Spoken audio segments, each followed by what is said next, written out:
C'est avec une grande joie et une immense privilège n'akanyamuneza ntangere ku izina rya leta y'u Burundi ryo kubona uno munsi dushoboye gushirako umukono kuri iyi ngabire ingana imiliyoni 168 n'ibice dutatu.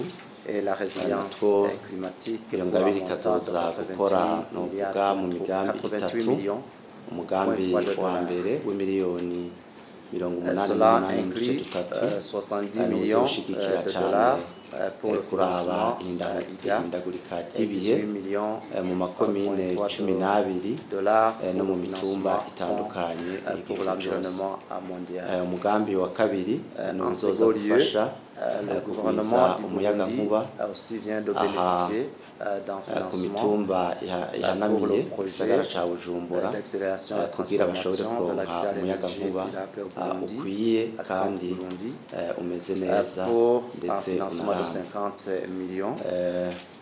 ingabire igira gatatu iza gufasha guheraheza umugambi twari twaratanguye hariya kuri urugomero rwa Jiji na Murembwe kugira dushobore kubandanya turonka umuyagankuba ukwiye en troisième lieu murazi yuko twari dusanganywe umuyagankuba mugabo hariho imitumba myinshi igikeneye umuyagankuba rero bizoca bituma turonka mwinshi ubandanya uja hamwe n'ubundi twari dufise kugira dushobore kubandanya dutanga umuyagankuba mu gihugu cose.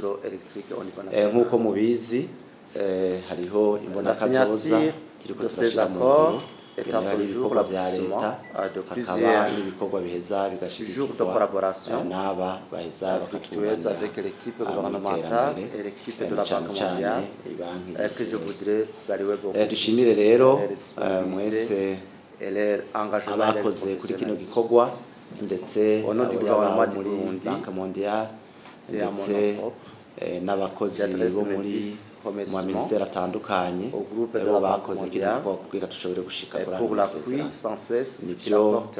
gushika ku masezerano ni kimwe mugabo kurangura imigambi nayo ni kindi.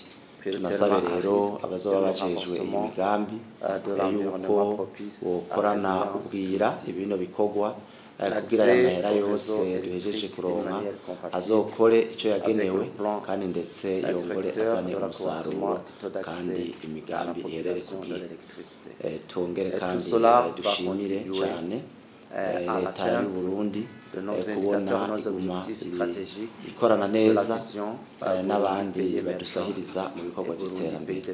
Murakoze cyane tout en consacrant notre plan de développement à 2027 à 2028.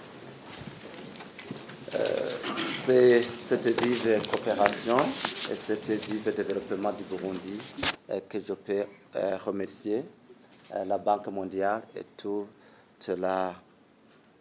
le monde qui est présent ici. Je vous remercie.